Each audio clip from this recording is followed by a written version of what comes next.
Hi hello આજે બનાવું છું હોલી સ્પેશિયલ ઠંડાઈ શ્રીખંડ। તો સૌથી પહેલાં એની માટે આપણે શું કરવાનું હોય કે આ મેં 1 લીટર દૂધ મેળવ્યું। સૌથી પહેલાં દૂધ મેળવતા તો આવડે જ બધાને, તો હું નથી બતાડતી, પણ દૂધ મેળવતી વખતે મેં એમાં નાખ્યું 2 to 3 table spoon milk powder, ઠીક છે। પછી આ એક રાતમાં દૂધ મળી ગયું અને દહીં બની ગયું। પછી શ્રીખંડ બનાવવા માટે હું હંમેશા આ જે દહીં બન્યું છે ને એને આ નેટવાળું આ જે હોય નેટવાળું કપડું કે આ જે તમે આને કહો ને નેટની જાળીવાળું આવું ચારણી કહેવાય આને, એમાં હું હવે આ દહીં બધું જ ટ્રાન્સફર કરી દઈશ। કેમ કે દહીંમાંથી જેટલું પણ પાણી છે ને એ બધું જ નિતારી લેવાનું, ઠીક છે। શ્રીખંડ બનાવવા પહેલા આ બધું જ પાણી નિતારી લઈશ।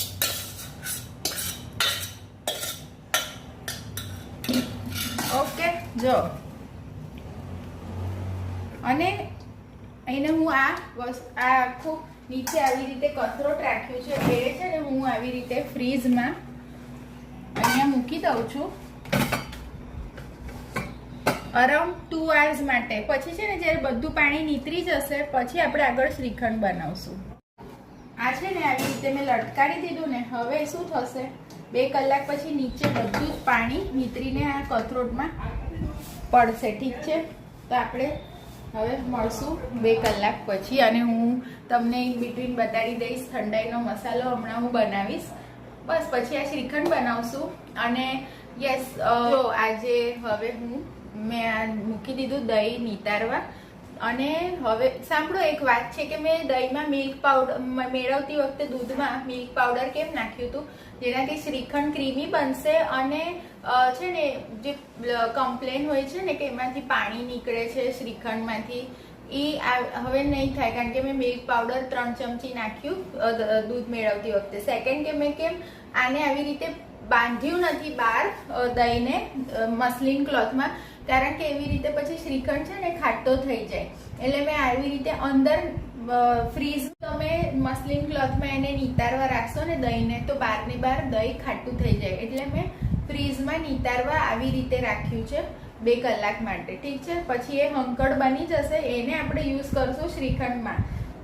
હવે બનાવું છું ઠંડાઈ મસાલા, તો એના તમે ઇન્ગ્રીડિયન્ટ્સ જોઈ લો આ બધા, ઠીક છે।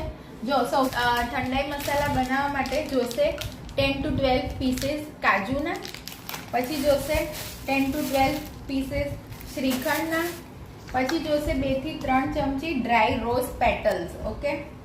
પછી જોશે 1 ચમચી મરી, 2 ચમચી વરિયાળી, પછી જોશે ½ ટીસ્પૂન એલાયચી પાવડર અને 1 નાની ચમચી જોશે 1 નાની ચમચી ખાંડ, અને પછી તમને જોશે 2 ચમચી મગજતરીના 2 ચમચી મગજતરીના બિયા જોશે, અને આવી રીતે જો આ ખસખસ જોશે, ઠીક છે, 1-2 ચમચી। ચલો હવે આ બધું હું મિક્સ કરી લઉં અને મિક્સીમાં ગ્રાઇન્ડ કરી લઉં। સૌથી પહેલા હું લઈ લઉં ડ્રાય રોઝ પેટલ, પછી કાજુ,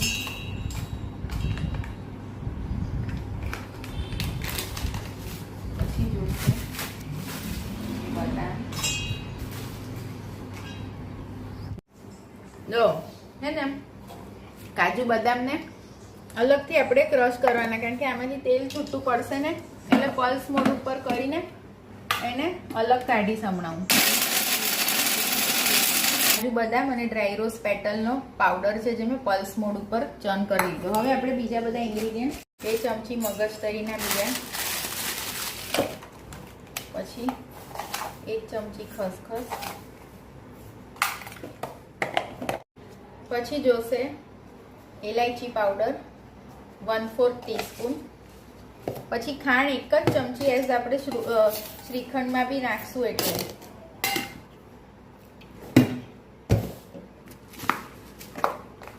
પછી જોશે વરિયાળી થોડીક વધારે 2 ચમચી,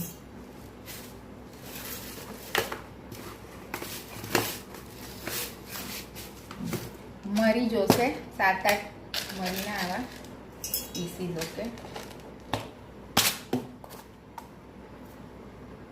જો આવી રીતે મેં લઈ લીધા છે 10-12 કેસરના તાતણા. ઠીક છે, આ બધું મિક્સ થઈ ગયું. આ બધું ભેગું કરી લીધું. હવે આને હું ફાઇન પાવડરમાં ગ્રાઇન્ડ કરી લઈશ. બસ જો આ ફાઇન પાવડર રેડી થઈ ગયો. હવે હું આની સાથે મિક્સ કરી લઉં છું. અને આ ઠંડાઈ મસાલો રેડી થઈ ગયો છે. હું હમણાં શ્રીખંડમાં યુઝ કરીશ. તમે એને દૂધમાં નાખીને પણ પી શકો છો રોજ. ઠીક છે, ચલો રેડી થઈ ગયો છે આ ઠંડાઈ મસાલો. હવે આપણે મળશું શ્રીખંડ બનાવતી વખતે. Please do like, share and subscribe my channel. આજે બતાડું છું હોલી સ્પેશિયલ ઠંડાઈ શ્રીખંડ. ઠીક છે, એન્ડ યસ ઓલ. તો જો આજે હવે as we are making this Holi special thandai recipe, તો with that I will provide a legal tip that આ હોલી છે, રાઈટ? તો it happens many a times કે બોયઝ ડુ અપ્લાય કલર નાખે છે છોકરીઓ પર એમને પૂછ્યા વગર અને ઓળખાણ વગર. પણ અમુક બોયઝ ગર્લ્સ પર કલર નાખતા હોય છે. સેકન્ડ કે અમુક બોયઝ ઇનઅપ્રોપ્રિએટ ટચ કરતા હોય છે ગર્લ્સ કે એવી રીતે, અને વલ્ગર કમેન્ટ્સ પણ પાસ કરતા હોય છે હોલીમાં. અને જો અગર એ ગર્લ ના કે છે કે મને કલર નહીં લગાડો, તો ત્યારે બોયઝ કે છે બુરા ના માનો હોલી હૈ. Okay, but if that is an inappropriate touch, vulgar comment, and without the permission of girl, you are throwing colors on her. So in that case, if a girl files a FIR or registers a complaint against a boy, like 112 માં call કરીને પણ અગર એ register કરે complaint, તો પછી the action that is taken against the boy is under section 74, 75 and 79 of Bharatiya Nyaya Sanhita. And please do play Holi with dignity, respect and responsibility. Okay, so enjoy this Holi. હવે છે ને આ જોઈ લો તમે, around 1.5 hour થઈ ગયો છે. નીચે આટલું પાણી નીકળી ગયું છે. ઓકે, હજી હાફ આવર માટે હું આને ફ્રીઝમાં રાખીશ અને પછી આપણે એનો શ્રીખંડ બનાવશું. See, I always make very interesting recipes for you, so please do like, share and subscribe my channel. And yes, I do provide important information in my legal topics as well, so you have to like and share and subscribe my channel. Okay, ચલો તો હવે બનાવીએ છીએ આપણે ઠંડાઈ Holi special shrikhand. Okay, જો હવે 2 કલાક થઈ ગયા. આ બધું જ નીચે પાણી નીતરી ગયું છે. તો હવે હું આ હંકળ અહીંયા લઈ લઉં છું. આ તપેલીમાં લઈ લઉં, બધું કાઢી લઉં. અને હું તમને બતાડું છું કે ખાંડનું શું માપ હોય છે.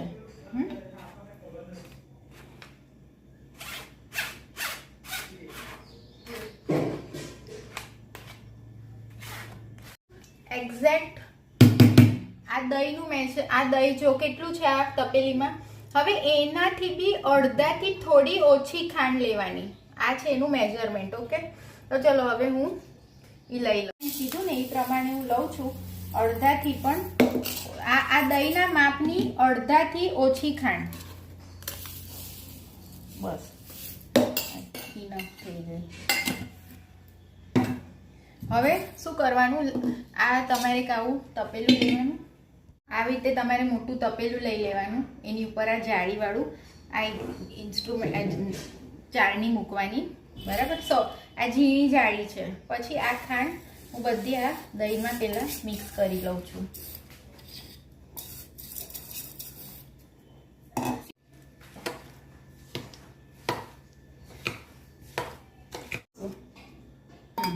ચલો જો આ મેં દહીં અને ખાંડ મિક્સ કરી લીધી. હવે આ બધી જ હું આમાં ટ્રાન્સફર કરું છું.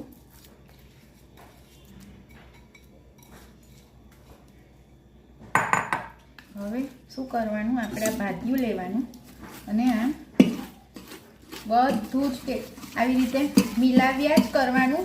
બધો શ્રીખંડ નીચે ભેગો થશે. અહીંયા આમાં નીચે આવી રીતે જો મેં બધું અહીંયા નીચે મેં બધું કલેક્ટ કર્યું ને શ્રીખંડ. હવે જો આને છે ને હંમેશા આવી રીતે સ્પેચ્યુલાથી તમારે કરવાનું, હાથથી નહીં હલાવવાનું, કારણ કે હાથની ગરમી લાગે શ્રીખંડને, તો પણ પાણી ઢીલો થઈ જાય, શ્રીખંડ પાણી નીકળે.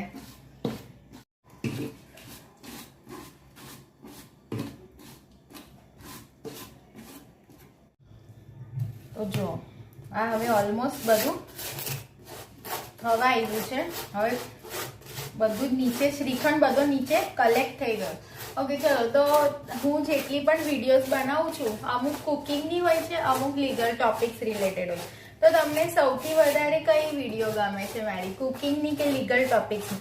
એ તમે મને કોમેન્ટમાં લખી શકો છો કે હું વધારે સારું શું કરું છું, કુકિંગ કે લીગલ ટોપિક એક્સપ્લેન કરું, વધારે શું સારું કરું છું.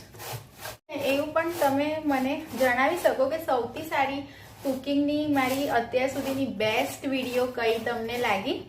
અને હા, એ તમારે કોમેન્ટ્સમાં લખવાનું. અને લીગલ ટોપિક્સમાં સૌથી વધારે સારી તમને કઈ વિડીયો ગમી એ તમારે મને નીચે કોમેન્ટ્સમાં લખવાનું.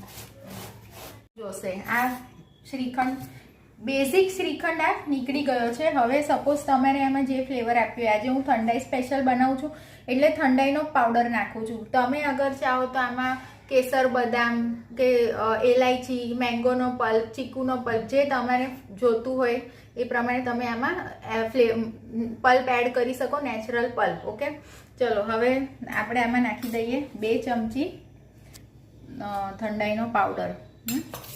બસ. પછી આ થોડીક બદામની કતરણ નાખું છું, થોડીક ગાર્નિશિંગ માટે. અને જો આ છે ને, મેં દૂધ પલાળ્યું હતું, કેસરવાળું દૂધ, પણ મને હોલીના હિસાબથી કલર થોડો ઓછો લાગ્યો, તો મેં એમાં 2 drop orange liquid food colour પણ એડ કર્યો છે. તો એ હું આવી રીતે નાખી દઉં છું. જો બહાર છે ને લિક્વિડ ફૂડ કલર મળે છે, અહીંયા બેકર્સ એન્ડ ચોકલેટિયર્સ ટ્રીટ છે, એ શોપમાં બી મળે છે, ને ઓનલાઈન ઝેપ્ટો પર, બિગ બાસ્કેટમાં, બધામાં લિક્વિડ ફૂડ કલર જે તમને ગમતો એ બધા કલર્સ અવેલેબલ હોય છે. ઓકે, તો તમે એડ કરી શકો.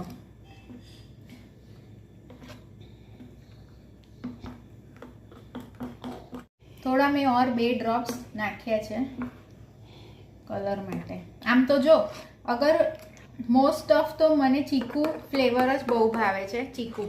તો હું આમાં ચીકુનો પલ્પ જ એડ કરું. આઈસ્ક્રીમ બનાવું તો પણ મને ચીકુનો જ ફ્લેવર બહુ ભાવે, હું ચીકુનો પલ્પ જ એડ કરું. પણ આજે આ હોલી સ્પેશિયલ છે તો ઠંડાઈનો પાવડર એડ કર્યો.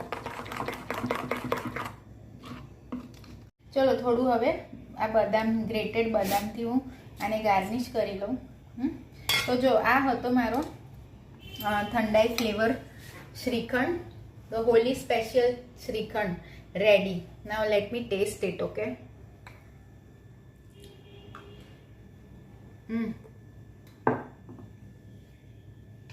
બહુ મસ્ત લાગે છે. ઠંડાઈનું જે પાવડર અંદર એડ કર્યો ને, તો આ ફ્લેવર એકદમ યુનિક લાગે છે. તો I hope you liked this recipe. So please do like, share and subscribe my channel. And I always thank my mom to help me in arranging all the ingredients, and she helps me in recording the video as well. Okay, so a special thank to my mom, and yes, happy Holi in advance. Like, share and subscribe my channel.